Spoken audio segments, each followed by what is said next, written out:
یہاں تک کہ حضرت اسماعیل علیہ السلام کی عمر تقریباً 13 برس کی ہو گئی۔ فلما بلغ معہ السعی، قرآن کہتا ہے کہ جب حضرت اسماعیل علیہ السلام اس عمر کو پہنچے کہ والد کے ساتھ دوڑنے کے لیے تیار ہو گئے۔ بہرحال حضرت اسماعیل علیہ السلام جب 13 برس کے ہوئے، حضرت ابراہیم علیہ السلام خواب کے اندر دیکھتے ہیں حضرت اسماعیل علیہ السلام کو ذبح کر رہے ہیں۔ حضرت ابراہیم علیہ السلام سمجھ جاتے ہیں یہ خواب کوئی عام خواب نہیں ہے بلکہ اللہ کا حکم ہے، کیونکہ نبی کا جو خواب ہوتا ہے وہ عام آدمی کی طرح نہیں ہوتا بلکہ نبی کا خواب وہی ہوتا ہے۔ تو حضرت ابراہیم علیہ السلام سمجھ گئے کہ یہ اللہ کی طرف سے حکم ہے کہ اپنے بیٹے کو اللہ کے راستے میں ذبح کرو۔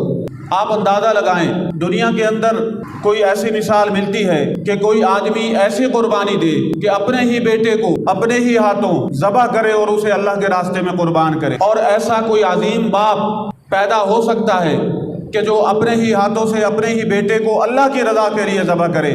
اور ایسا عظیم بیٹا قیامت تک آ سکتا ہے جو اپنے باپ کے ہاتھوں اللہ کی رضا کے لیے ذبح ہونے کے لیے تیار ہو جائے۔ جب حضرت ابراہیم علیہ السلام نے یہ خواب دیکھا تو اللہ کا حکم تھا، اس کے لیے تیاری باندھی۔ اپنی گھر والی حضرت اماں ہاجرہ کو کہا کہ کسی بڑے کے پاس جانا ہے، اپنے بیٹے کو کسی بڑے سے ملوانے کے لیے جانا ہے، لہٰذا اسے تیار کر دو۔ حضرت اماں ہاجرہ نے حضرت اسماعیل علیہ السلام کو نئے کپڑے پہنائے، نہلایا دہلایا، ان کو تیار کیا۔ حضرت ابراہیم علیہ السلام حضرت اسماعیل علیہ السلام کو لے کر چل پڑتے ہیں جنگل کی طرف۔ بیوی کو کیا کہا ہے کہ کسی بڑے سے ملوانے کے لیے جا رہے ہیں اور ارادہ ہے اللہ کے راستے میں ذبح کرنے کا۔ اور حضرت ابراہیم علیہ السلام، علماء فرماتے ہیں حضرت ابراہیم علیہ السلام ساتھ رسی اور چھری لے لیتے ہیں۔ ادھر سے حضرت ابراہیم علیہ السلام حضرت اسماعیل علیہ السلام کو لے کر نکلتے ہیں۔ ادھر شیطان کو یہ فکر لاحق ہو جاتی ہے، ظاہر ہے شیطان تو اللہ کے احکام میں رکاوٹ ڈالنے کے لیے اپنی پوری کوشش کرتا ہے۔ تو پہلے شیطان نے کوشش کی حضرت ہاجرہ کو بہکانے کی، ان کے گھر گیا اور جا کر کہنے لگا تمہیں پتہ ہے تمہارے خامد حضرت ابراہیم علیہ السلام تمہارے بیٹے اسماعیل علیہ السلام کو کہاں لے کر گئے ہیں؟ اماں ہاجرہ کہنے لگی کسی بڑے سے ملوانے کے لیے لے کر گئے ہیں۔ تو شیطان کہنے لگا نہیں، وہ کسی کو ملوانے کے لیے نہیں گئے بلکہ اسے ذبح کرنے کے لیے گئے ہیں۔ اماں ہاجرہ کہنے لگی بھلا یہ بھی ہو سکتا ہے کوئی باپ اپنے بیٹے کو ذبح کرے؟ تو شیطان نے بار بار اماں ہاجرہ کو بہکانے کی کوشش کی اور ورغلانے کی کوشش کی کہ کسی طرح وہ حضرت ابراہیم علیہ السلام کو روک لے، لیکن حضرت اماں ہاجرہ ایک نبی کی بیوی تھی اور ایک نبی کی ماں تھی، کہنے لگی میں نہیں مانتی۔ جب شیطان نے دیکھا کہ یہ تو تیار نہیں ہو رہی ماننے کے لیے، پھر شیطان نے جو ہے پانترا تبدیل کیا اور کہنے لگا کہ اللہ کا حکم ہے کہ اسے اللہ کے راستے میں ذبح کرو۔ شیطان نے یہ سوچا ہوگا کہ جب میں یہ کہوں گا کہ اللہ کا حکم ہے تو یہ بات وہ مان جائے گی، ماں ہونے کی وجہ سے ماں کی مامتا جو ہے اس کی چنگاری بڑھے گی اور پھر جو ہے اپنے بیٹے کو بچانے کے لیے وہ کوشش کرے گی۔ لیکن اسے یہ نہیں پتا تھا کہ وہ اس نبی کی ماں ہے جس نبی کو اللہ نے حلیم کہا ہے۔ فبشرناہ بغلام حلیم، ہم نے حوصلے والے لڑکے کی خوشخبری سنائی۔ تو جب شیطان نے یہ کہا نا کہ وہ اللہ کے حکم سے لے کر جا رہے ہیں، تو حضرت ہاجرہ نے کہا کہ اگر اللہ کے حکم سے لے کر جا رہے ہیں تو پھر میں اس حکم کو پورا کرنے کے لیے تیار ہوں۔ شیطان وہاں ناکام ہوا، حضرت ابراہیم علیہ السلام جا رہے ہیں تو اس نے کہا وہاں سے تو کامیابی نہیں ہوئی، اسماعیل علیہ السلام کے پاس تجھے پتا ہے تیرا باپ تجھے کہاں لے کے جا رہا ہے؟ روایات میں آتا ہے حضرت اسماعیل علیہ السلام کو ابھی یہ نہیں پتا تھا، تو کہنے لگے ابا جی کسی بڑے سے ملوانے کے لیے لے کر جا رہے ہیں۔ شیطان نے کہا نہیں، وہ تجھے ذبح کرنے کے لیے لے جا رہے ہیں۔ حضرت اسماعیل علیہ السلام نے فرمایا کیا یہ بھی ہو سکتا ہے کوئی باپ اپنے بیٹے کو ذبح کرے؟ تو اس نے پھر یہاں وہی ہتھیار استعمال کیا، کہا کہ اللہ کا حکم ہے۔ تو حضرت اسماعیل علیہ السلام نے یہ سنا نا تو فرمانے لگے اگر یہ اللہ کا حکم ہے تو پھر اللہ کے حکم پر میں ذبح ہونے کے لیے تیار ہوں۔ شیطان یہاں بھی ناکام ہوا، حضرت ابراہیم علیہ السلام کے پاس پہنچا اور جا کر حضرت ابراہیم علیہ السلام کو ورغلانے کی کوشش کی، روکنے کی کوشش کی، ایک جگہ روکنے کی کوشش کی۔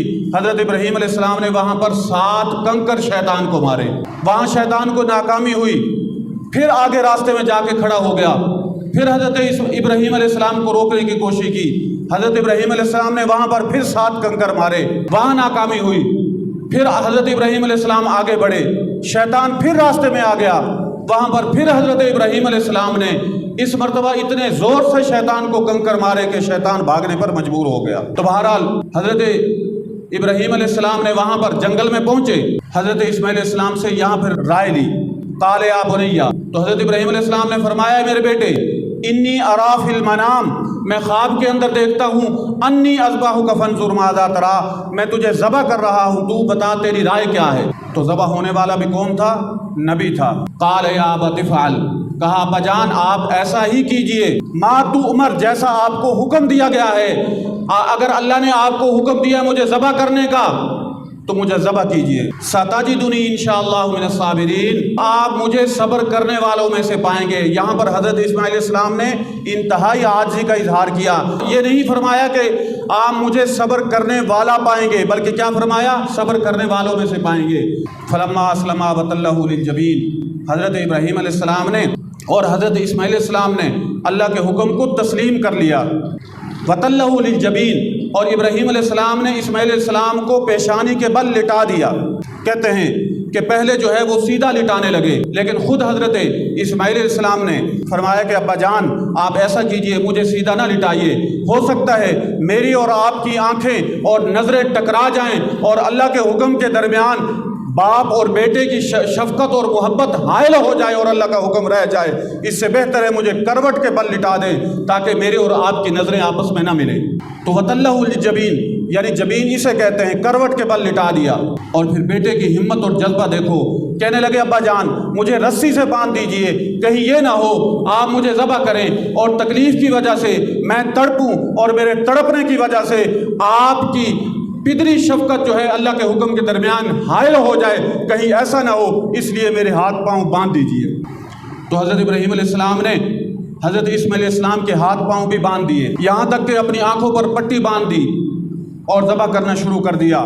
چھری چلا رہے ہیں، زور زور سے چلا رہے ہیں، چھری نہیں چلنے کے لیے تیار نہیں ہے، پھر اسے تیز کرتے ہیں، ہو سکتا ہے تیز نہ ہو، پتھر پر رگڑتے ہیں، تیز کرتے ہیں، پھر چلاتے ہیں، پھر چلنے کے لیے تیار نہیں، چھری کیسے چلے؟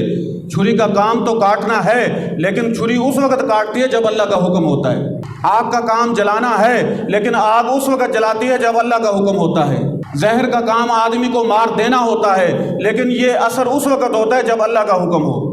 اب چھری کا کام کاٹنا ہے، لیکن چونکہ اللہ کا حکم نہیں ہے، چھری اثر نہیں دکھا رہی، آنکھوں پر پٹی بندھی ہوئی ہے، زور زور سے چھری چلا رہے ہیں، یہاں تک کہ چھری گردن پر چلتی ہوئی محسوس ہوتی ہے، یہاں تک کہ محسوس ہوتا ہے کہ گردن کٹ چکی ہے۔ حضرت ابراہیم علیہ السلام اس تصور کے ساتھ چھری چلا رہے ہیں کہ میں اپنے بیٹے، اپنے لخت جگر اسماعیل علیہ السلام کی گردن پر چھری چلا رہا ہوں۔ ذرا آپ جو ہے تصور کی دنیا میں جا کر دیکھیں کہ کوئی باپ ہو اور اپنے بیٹے کی گردن پر اس طرح چھری چلائے کہ اس کی گردن کاٹ رہا ہو اور اسے محسوس ہو کہ میرے بیٹے کی گردن کٹ چکی ہے، آپ اندازہ لگائیں اس باپ کی شفقت پر کیا گزرے گی، اس کی محبت پر کیا گزرے گی۔ لیکن اللہ کا حکم تھا، چھری چلائی، محسوس ہوا کہ گردن کٹ چکی ہے، آنکھوں سے جب پٹی اتاری دیکھا اسماعیل علیہ السلام صحیح سلامت ہیں، مینڈا کٹا ہوا پڑا ہے۔ اللہ رب العزت نے حضرت ابراہیم علیہ السلام اسماعیل علیہ السلام کی قربانی کو قبول فرما لیا اور اسماعیل علیہ السلام کی جگہ جنت سے مینڈا بھیجا جو حضرت جبرائیل علیہ السلام لے کر آئے، اور اسماعیل علیہ السلام کو وہاں سے محفوظ کر لیا گیا اور ان کی جگہ مینڈے کو لٹا دیا گیا، اور حضرت ابراہیم علیہ السلام نے وہاں پر پھر مینڈے کی گردن پر چھری چلائی اور اس کو اللہ کے راستے میں ذبح کر دیا۔ تو بہرحال اس طرح حضرت ابراہیم علیہ السلام نے اپنے بیٹے کی قربانی پیش کی اور بیٹا بھی اس طرح قربان ہونے کے لیے تیار ہوا۔ وَنَادَيْنَاهُ أَن يَا إِبْرَاهِيمُ، اللہ فرماتے ہیں ہم نے ابراہیم کو پکارا، اے ابراہیم قد صدقت الرؤیا، تو نے اپنا خواب سچ کر دکھایا، اِنَّا كَذَلِكَ نَجْزِي الْمُحْسِنِينَ، ہم نیکی کرنے والوں کو اسی طرح بدلہ دیتے۔ وَفَدَيْنَاهُ بِذِبْحٍ عَظِيمٍ، پھر ہم نے بڑے مینڈے کے ساتھ جو ہے ان کو یہ تحفہ دیا۔ وَتَرَكْنَا عَلَيْهِ فِي الْآخِرِينَ، پھر آنے والی امت کے لیے اس نمونے کو چھوڑ دیا کہ قیامت تک آنے والے مسلمان اب اپنے جانوروں کو اللہ کے راستے میں ذبح کریں گے۔ یہ حضرت ابراہیم علیہ السلام اور اسماعیل علیہ السلام کی سنت ہے۔